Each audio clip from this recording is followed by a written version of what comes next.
Hello dear student, welcome back to Shahi classes. आज आप सभी बच्चों को सबसे पहले शाही क्लासेस की तरफ से हैप्पी न्यू ईयर। जितने भी बच्चे हमारे देख रहे हैं चैनल पे हैं, जो जेई नीट बोर्ड का प्रिपरेशन कर रहे हैं, उन सारे बच्चों को शाही क्लासेस के पूरे टीम की तरफ से, मेरे तरफ से, मैम की तरफ से, मैम भी बोलेंगी नव वर्ष मंगलमय हो। बढ़िया से आप लोग इस साल जो भी आपका एग्ज़ाम है उसको क्रैक कीजिए और आगे बढ़िए, है ना। जिनका बोर्ड का एग्ज़ाम है वो बोर्ड में अच्छा करें, जो फाउंडेशन के बच्चे 9th में, जो 10th में जा रहे हैं तो वो 10th में अच्छा करें। सो हम लोग बेस्ट विशेज़ आपको दे रहे हैं। मैम भी आपको बेस्ट विशेज़ देंगी हैप्पी न्यू ईयर का। हेलो बच्चों, मैं हूँ आपकी मयूरी मैम और मैं आज से आपको पढ़ाऊँगी बायोलॉजी। ठीक है, तो पहले तो happy new year to everyone, hope you are doing well. और आज से ही हम स्टार्ट करेंगे हमारा नया series that is PYQ 2024 and 2025, जो कि आपके लिए बहुत ही अच्छा होगा 2026 नीट के लिए। तो सर, तो मैम कराएंगी सारा प्रीवियस ईयर क्वेश्चन, फिजिक्स का मैं भी कराऊंगा आपको, और मैम है सो बायोलॉजी का कराएंगी। पहले एक बायोलॉजी की मैम थी, वो अब दूसरी जगह काम करती हैं। तो शाही क्लासेस में जो वैकेंसी है मयूरी मैम ने फिल कर दिया है, और होप सो हम लोग का क्लासेस जो है सो अभी अनडिसरप्टेड आपको क्लासेस मिलेगा। ठीक है, फिजिक्स का जहाँ तक क्लास है वो मैं ही लेता हूँ, मेरे पास टाइम बिल्कुल नहीं होता है ऑनलाइन क्लास लेने का, फिर भी I will try my level best to take some of the classes for your NEET 2026, है ना। एप्लीकेशन जिन बच्चों ने डाउनलोड नहीं किया है शाही क्लासेस का, प्लीज़ डाउनलोड कीजिए जाके गूगल प्ले स्टोर से, है ना। और देखिए कौन कौन से कोर्सेज हैं, एक्सप्लोर कीजिए। और जो बच्चे जू रोड में रहते हैं, गुवाहाटी में रह रहे हैं, तो अगर आपको कोचिंग क्लासेस चाहिए, कोई सपोर्ट चाहिए, तो आप हमारा ऑफलाइन कोर्स भी ले सकते हैं। So over to you ma'am. अच्छे से बच्चों लोग का है सो काम कराइए, क्योंकि बच्चे बहुत परेशान थे कि बायो का क्या होगा क्या होगा। हमने क्या होगा, जो था उससे बेटर होगा, और क्या होगा, है ना। अच्छे से पढ़ो। Thank you sir.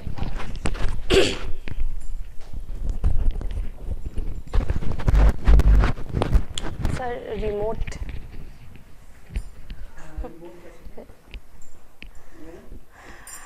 अच्छा, वो रिमोट तो नहीं है सर। ये तो क्या हो गया सर अभी। अच्छा अच्छा, वो मैं मतलब I am accustom to that remote ना। हाँ ठीक है सर। हाँ सही लो को नहीं।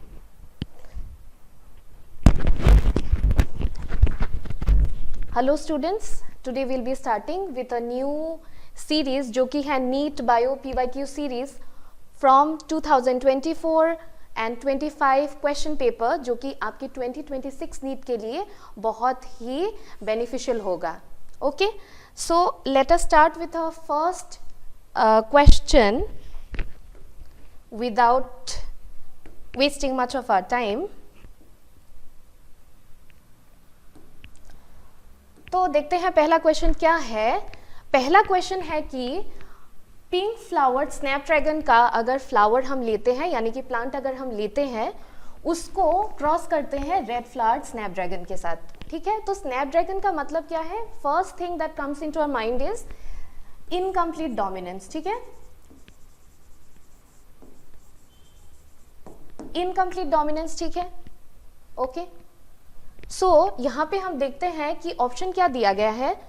पहला तो है हमारा रेड फ्लावर, हम लेते हैं रेड फ्लावर। उसके बाद हम देखते हैं पिंक फ्लावर। पिंक का क्या था?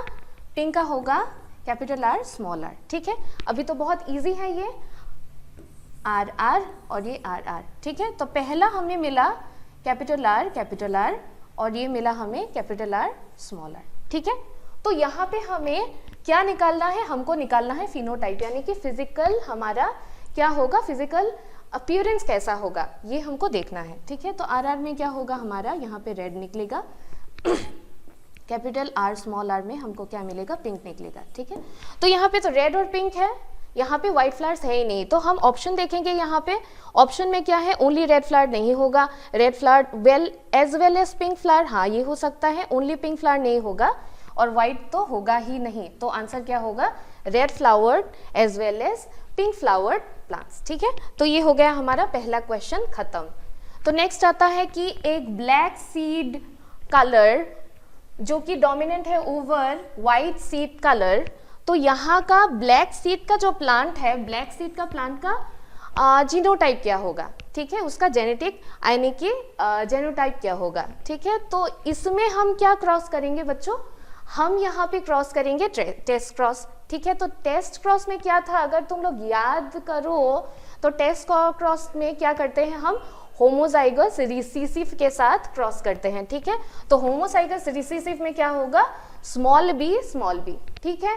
तो ये हो गया खत्म, सेकेंड क्वेश्चन हो गया है खत्म। नेक्स्ट हम देखते हैं Which one of the following can be explained on the basis of Mendel's law of dominance? मतलब यहाँ में से जितने ऑप्शंस दिए गए हैं इनमें से हम मेंडल्स लॉ ऑफ डोमिनेंस, ठीक है, कैसे एक्सप्लेन कर सकते हैं, किस में से हम एक्सप्लेन कर सकते हैं।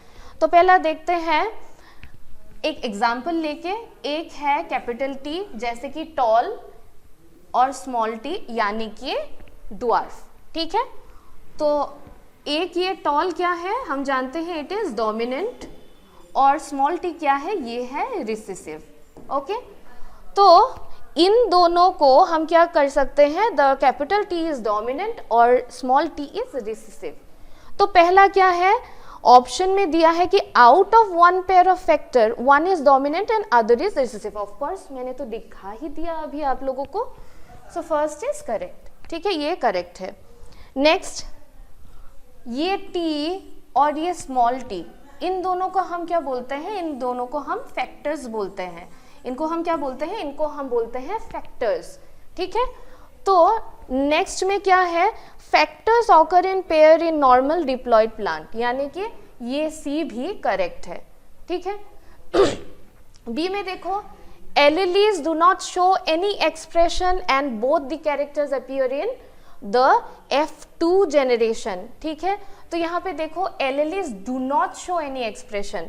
अभी टी और टी, कैपिटल टी और स्मॉल टी में अगर हम देखते हैं इसमें तो कुछ ना कुछ तो एक्सप्रेशन निकल रहा है, यानी कि ये क्या है, टॉल प्लांट है।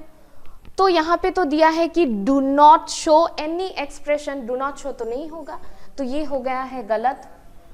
Then discrete unit controlling particular character is called factor, ये तो करेक्ट है।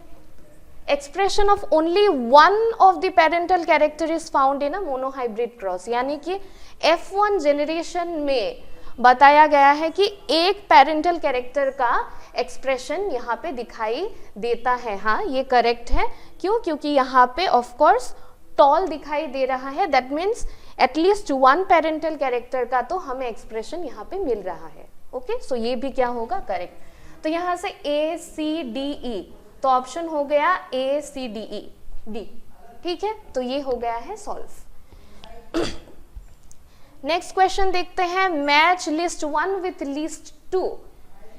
लिस्ट 1 में दिया गया है कुछ सिंड्रोम्स के नाम और लिस्ट 2 में दिया गया है कि कौन से क्रोमोसोम में प्रॉब्लम है। तो पहला जो क्वेश्चन है दैट इज ऑप्शन ए, उसमें दिया गया है डाउन सिंड्रोम।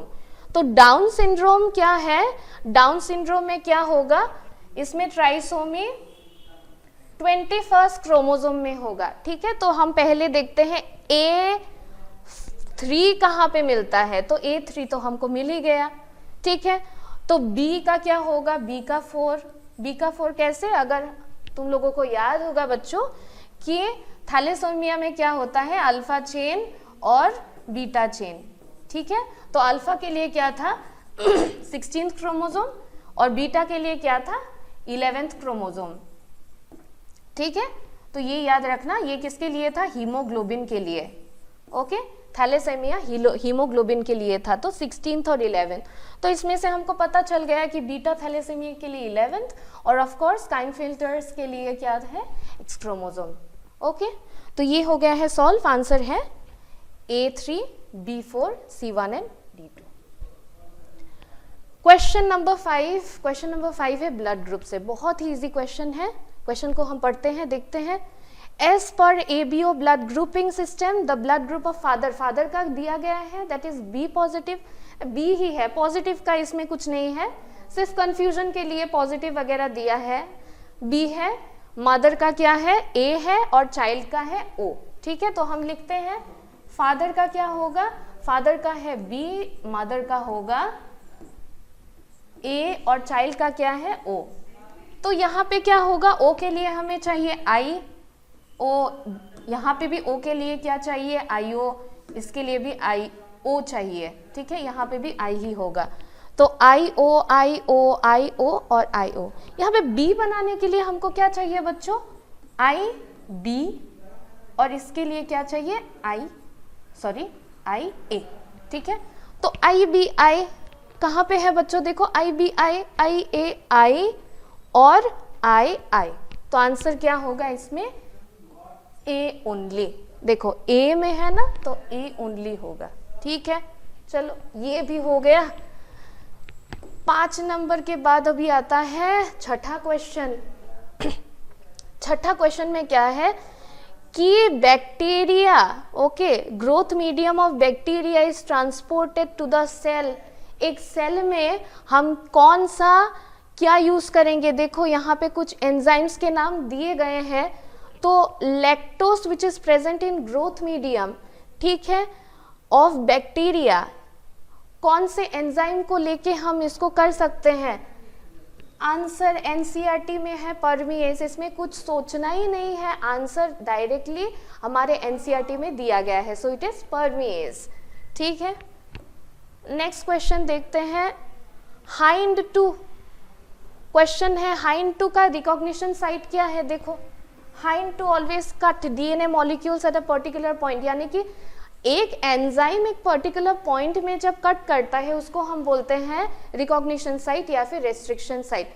तो अगर तुम लोग देखोगे कि हाइट 2 में, दैट इज एनसीईआरटी में, कौन सा क्या सीक्वेंस था, उसमें क्या था, तो याद रहेगा it is 6 base pair, 6 base pair, ठीक है। चलो नेक्स्ट देखते हैं, ये है इकोलॉजी का क्वेश्चन, इसको ना ध्यान से पढ़ना, ठीक है। क्वेश्चन है कि एक थ्रेटेंड स्पीशीज है जो कि हमने उसके नेचुरल हैबिटेट से उसको निकाल के रखा है, okay, and it is placed in a special setting, उसको निकाल के रखा है एक सेटिंग में, तो उसको हम क्या नाम देंगे, उस जो स्पेशल सेटिंग में उसको रखा गया है उसको हम क्या नाम देंगे। First question is in Situ, I mean option is in Situ, second is biodiversity conservation, semi conservative method तो नहीं होगा, सस्टेनेबल डेवलपमेंट हम देखते हैं। देखो कंजर्वेशन में 2 टाइप होते हैं, एक है तुम्हारा इन सिटू, एक है एक्स सिटू, ठीक है। इन सिटू में क्या होता है, नेचुरल हैबिटेट में ही अगर एनिमल्स को रखा जाता है, दैट इज इन सिटू। लेकिन यहाँ पे क्या दिया गया है कि animals are being taken out, तो आंसर क्या होना चाहिए एक्स सिटू, लेकिन ऑप्शन में है क्या एक्स सिटू, ऑप्शन में तो कहीं पे भी दिखाई नहीं दे रहा है, तो क्या होगा, इन सिटू तो नहीं होगा, तो we will go for a generalize term. तो ऐसे अगर क्वेश्चंस आ गया तो फंसो मत, ठीक है, इसमें फंसने की बहुत मतलब ज़्यादा चांसेस रहते हैं, ओके, तो फंसो मत इसमें। जनरलाइज जो टर्म है बायोडाइवर्सिटी कंजर्वेशन, ठीक है, एक्स सिटू इन सिटू बायोडाइवर्सिटी कंजर्वेशन में टिक कर देना, ठीक है। तो इसमें आंसर होगा biodiversity conservation. Next question number 9 देखते हैं, very easy question, direct NCERT से क्वेश्चन है। क्वेश्चन है कि अगर हमारे पास एक सेल है, सेल को एक फुल ग्रोन प्लांट, सेल को हम एक फुल ग्रोन प्लांट में कैसे उसको ग्रो कर सकते हैं, ठीक है। That means the capacity to generate a whole plant, I mean a cell to a whole plant is known as, according to NCERT it is totipotency, ठीक है, इट इज टोटिपोटेंसी। अगर तुम लोग एनसीईआरटी देखोगे तो वहां पे पूरा का पूरा टोटिपोटेंसी दिया गया है, ओके। नेक्स्ट क्वेश्चन देखते हैं, बहुत ही इजी क्वेश्चन, कोफैक्टर पूछा है किस एंजाइम का, कार्बोक्सी पेप्टिडेज का, ठीक है, प्रोटियोलाइटिक एंजाइम कार्बोक्सी पेप्टिडेज। तो इसका कोफैक्टर क्या होगा, इसका मेटेलिक आयन है कोफैक्टर, दैट इज जिंक, ठीक है, direct question. Next question number 11 देखते हैं कि कुछ ऑप्शंस दिए गए हैं कि बायोडाइवर्सिटी लॉस में कौन कौन सा ऑप्शन हम चूज कर सकते हैं। पहला हम देखते हैं ओवर एक्सप्लॉयटेशन। हाँ, बहुत ज़्यादा अगर पेड़ काटे जाते हैं तो ऑब्वियसली ओवर एक्सप्लॉयटेशन। देन को एक्सटिंक्शन, हाँ हो सकता है, देखते हैं। सी म्यूटेशन, म्यूटेशन के कारण do you think there will be any kind of biodiversity loss? I don't think so, नहीं होना चाहिए, नहीं होगा। Then habitat loss and fragmentation, हाँ अगर जंगल वगैरह काटा जाता है तो there will be habitat loss. Then migration, that is एक जगह से दूसरी जगह पे माइग्रेट करना, मूवमेंट करना, I don't think so it is there. ठीक है, तो ये नहीं होगा। तो आंसर देखते हैं ए बी डी। तो ए बी डी फोर्थ में है, छठा ऑप्शन ए बी डी। ठीक है, तो आंसर होगा 4। नेक्स्ट क्वेश्चन में जाते हैं। ये है टीसीए साइकिल का क्वेश्चन। तो घबराना नहीं कि टीसीए साइकिल का क्वेश्चन आ गया है, ऐसा नहीं है। तो क्वेश्चन में है कि टीसीए साइकिल में ऑक्सीडेशन कौन से स्टेप में नहीं हुआ है। देखो पहले तो ये बात है कि वी शुड नो कि ऑक्सीडेशन होता क्या है। ठीक है, देखो अगर कोई भी स्टेप में टीसीए साइकिल में NADH2 या फिर FADH2 नहीं प्रोड्यूस हो रहा है, ठीक है, याद रखना ये, अगर प्रोड्यूस हो रहा है दैट इज ऑक्सीडेशन। अभी हमको क्या देखना है, हमको देखना है डज नॉट इन्वॉल्व, यानी कि हमको अभी देखना है कि NADH2 या फिर FADH2 नहीं प्रोड्यूस हो रहा है, उसको हमको देखना है। पहले देखते हैं malic acid to oxaloacetic acid, यहाँ पे NADH2 प्रोड्यूस होता है तो ये नहीं होगा। Succinic acid to malic acid, इसमें भी होता है NADH2 तो नहीं होगा। ठीक है, थर्ड ऑप्शन देखते हैं succinyl coenzyme A to succinic acid, इसमें सबस्ट्रेट लेवल फॉस्फोरिलेशन होता है लेकिन ऑक्सीडेशन नहीं होता है, तो मोस्ट प्रोबेबली ये आंसर करेक्ट होना चाहिए। Isocitrate to alpha ketoglutaric acid, इसमें भी प्रोड्यूस होता है तो ये भी नहीं होगा। तो answer succinyl coenzyme A to succinic acid. Theory पर हो गया, एनसीईआरटी में अच्छे से मिल जाएगा तुम लोगों को टीसीए साइकिल में। ओके, स्टेप बाय स्टेप पढ़ना। Next question, very easy question, biomolecule का चैप्टर है, इजी चैप्टर है। Lecithin is a small molecular weight organic compound जो कि लिविंग ऑर्गेनिजम्स में है, तो ये क्या है, this is a type of phospholipid. Answer direct answer है, इसमें सोचने की कोई बात नहीं है। हाँ, अभी थोड़ा सा सोचने का स्टेटमेंट बेस्ड क्वेश्चंस है। तो स्टेटमेंट 1 में देखते हैं हम, given below are 2 statement. Statement 1 में देखते हैं कि C3 प्लांट में कुछ ऑक्सीजन बाइंड होता है रुबिस्को के साथ, तो कुछ ऑक्सीजन बाइंड होता है रुबिस्को के साथ, तो इसीलिए कार्बन डाइऑक्साइड फिक्सेशन में डिक्रीज होता है। हाँ, बात तो सही है, करेक्ट ही है। यहाँ पे देखते हैं C4 प्लांट्स में मीजोफिल जो सेल्स हैं उसमें थोड़ा फोटो रेस्पिरेशन होता है, bundle sheath cells do not show photo respiration. अभी फोटो रेस्पिरेशन के बारे में बोला है, फोटो रेस्पिरेशन के लिए हमको क्या करना है, अगर फोटो रेस्पिरेशन करना है तो what we need to do is mesophyll cells के साथ हमको O2 बाइंड करना होगा। प्रॉब्लम क्या है बच्चों, देखो दिक्कत ये है कि C4 प्लांट्स में देयर इज नो रुबिस्को, तो हम बाइंड कैसे करेंगे ना। तो बाकी तो ये तो ठीक ही है, does not show photo respiration, बाकी ये वाला पार्ट तो गलत है। तो हम क्या करेंगे, स्टेटमेंट 1 तो करेक्ट है, स्टेटमेंट 2 इज फॉल्स, सॉरी। तो इसमें क्या होगा, आंसर में statement 1 is true, statement 2 is false. ठीक है, तो आंसर निकल गया ऑप्शन 3। बड़ा ही इजी क्वेश्चन है, एकदम आंख बंद करके हम इसको आंसर कर सकते हैं कि एंडेंजर्ड स्पीशीज का कौन लिस्ट बनाता है, कौन है। तो बहुत ही इजी है answer, it is IUCN rare data book हमने पढ़ा है वगैरह वगैरह, ये सब कौन करता है, IUCN रिलीज करता है। क्वेश्चन नंबर 17 देखते हैं। हाँ, ये थोड़ा सा दिमाग लगाना पड़ेगा हमको। देखो क्वेश्चन है रेप्लिकेशन के बारे में। देखो रेप्लिकेशन, तो पहला तो दिमाग में आना चाहिए कि रेप्लिकेशन के टाइम में कौन सा एंजाइम यूज होता है, कौन सा है, that is DNA dependent DNA polymerase enzyme. तो हम इन स्टेटमेंट्स को उस बेसिस पे एलिमिनेट करेंगे। पहले टाइम नहीं है ना हमारे पास एग्जाम में, हम तो बैठ के सोच नहीं सकते कि हाँ कौन सा क्या होगा, we can not do that. तो हमको ना दिमाग लगाना पड़ेगा। देखते हैं डीएनए पॉलीमरेज कौन कौन से में है। चलो फर्स्ट में डीएनए पॉलीमरेज है, इसमें तो आरएनए है तो नहीं होगा। नेक्स्ट में क्या है, डीएनए डिपेंडेंट पॉलीमरेज, हाँ इसमें भी है, इसमें भी है। हाँ देखते हैं तो रेप्लिकेशन कौन से क्या होगा, कहाँ से क्या होगा, 3 प्राइम टू 5 प्राइम की 5 प्राइम टू 3 प्राइम। देखते हैं, ऑब्वियसली 5 प्राइम टू 3 प्राइम होगा। अभी देखते हैं क्वेश्चन। इसमें तो 3 प्राइम 5 प्राइम है तो नहीं होगा ये। इसमें क्या होगा, डीएनए डिपेंडेंट पॉलीमरेज कैटालाइजेस पॉलीमरेज दोनों डायरेक्शन में, 5 प्राइम टू 3 प्राइम नहीं होगा, दोनों डायरेक्शन में तो नहीं होता है।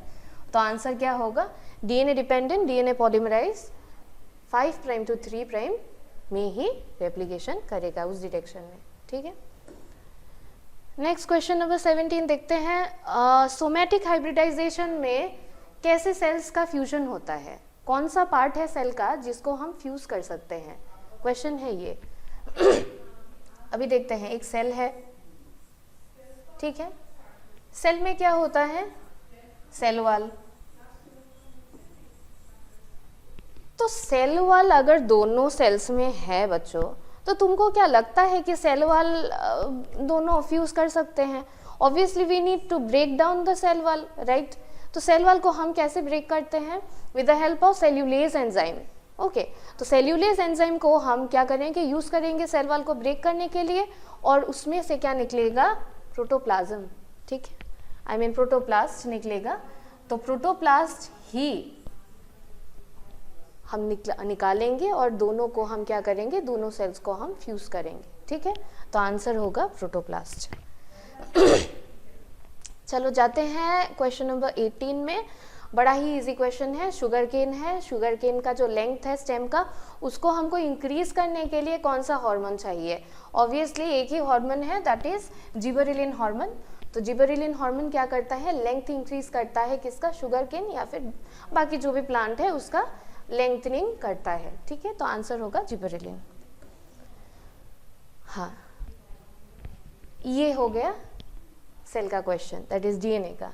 तो डीएनए प्रेजेंट इन क्लोरोप्लास्ट, इसमें क्या है, तो हमेशा याद रखना कि क्लोरोप्लास्ट में जो डीएनए है उसमें क्या रहता है, obviously it will be circular and double stranded DNA. ठीक है, बहुत सारे ऐसे ऑर्गेनेल्स है जिसमें डीएनए पाया जाता है, जैसे कि माइटोकॉन्ड्रिया हो गया। उसके बाद हमारे पास प्लांट्स का जो है, प्लांट्स में भी है, क्लोरोप्लास्ट वगैरह में, प्लास्टिड्स में है।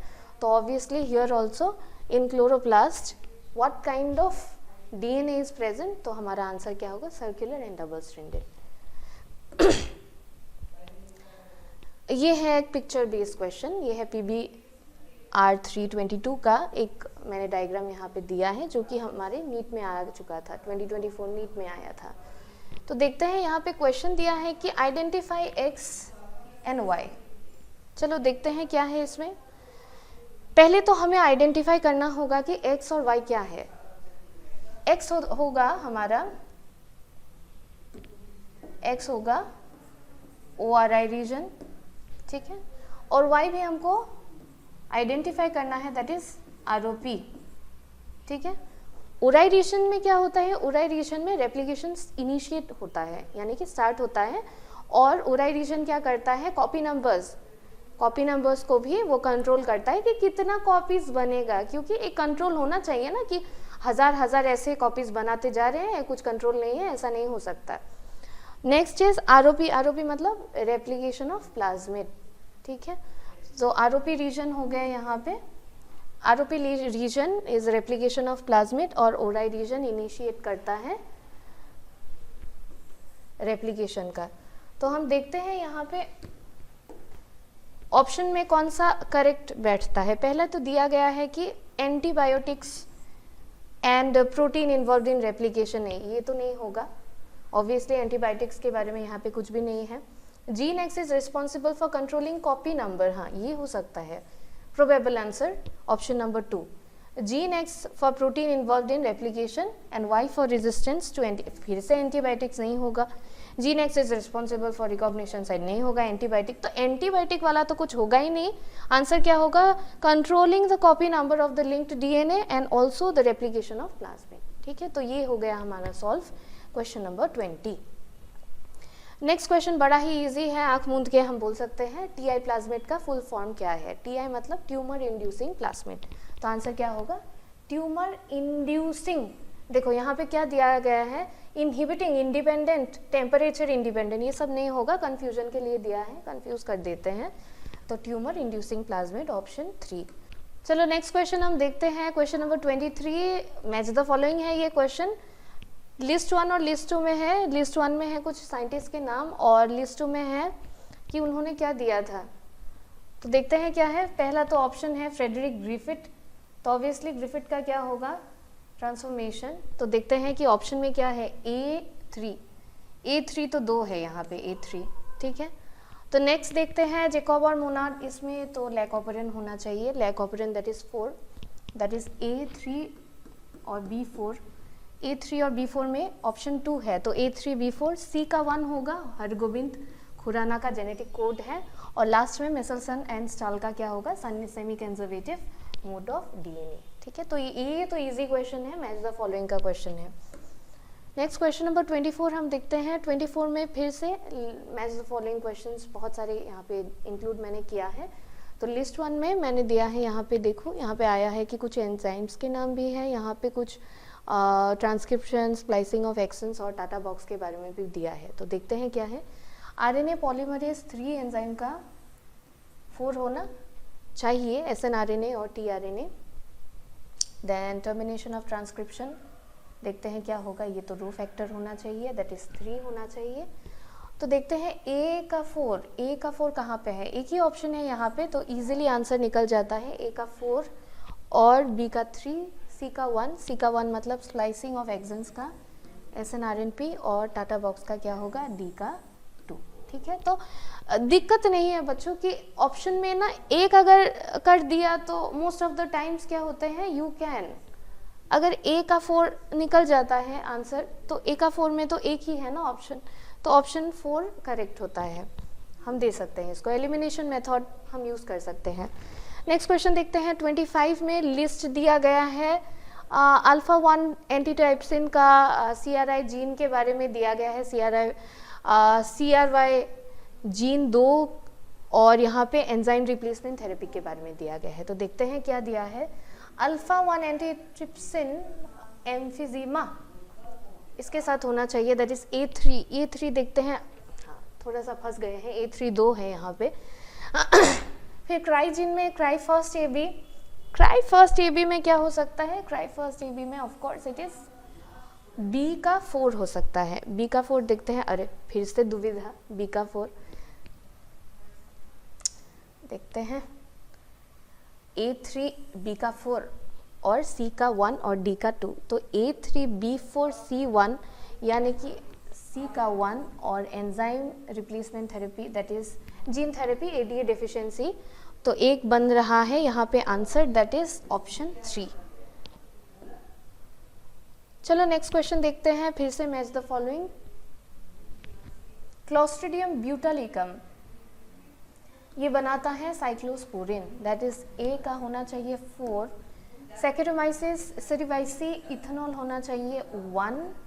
ट्राइकोडर्मा का होगा स्ट्रेप्टो का, सॉरी यहाँ पे हमने क्या दिया, क्लोस्ट्रिडियम ब्यूटाइली, सॉरी क्लोस्ट्रिडियम ब्यूटाइलिकम का होना चाहिए ब्यूटाइरिक एसिड, सॉरी, तो सैकेरोमाइसिस सेरिवाइसी का होना चाहिए इथेनॉल। देखते हैं ए का हमको मिल रहा है 3, A3B का हमको मिल रहा है 1, हाँ तो आंसर तो मिल ही गया है, A3B1 C4 and D2। Next question देखते हैं, match the following. GLUT for insulin, trypsin और कोलाजन। तो ग्लूट का मतलब क्या होता है? It is glucose transferring, GLUT यानी कि ग्लूकोज को ट्रांसफर करता है ये। तो यहाँ पे क्या है, ग्लूट 4 इनेबल्स ग्लूकोज ट्रांसपोर्ट होगा, 4 में तो वही ऑप्शन दिया गया है। इंसुलिन का होगा हार्मोन, ठीक है, देखते हैं ग्लूट 4 यानी कि ए का 4 होगा, ए का 4 में एक ही ऑप्शन है, तो answer will be A for B1 option A. ठीक है, नेक्स्ट देखते हैं हम क्वेश्चन नंबर 28। क्वेश्चन नंबर 28 इतना प्रॉब्लमेटिक नहीं है, कुछ एंजाइम्स दिए हैं और ये एंजाइम किस बॉन्ड को तोड़ता है ये दिखाते हमको देखना है।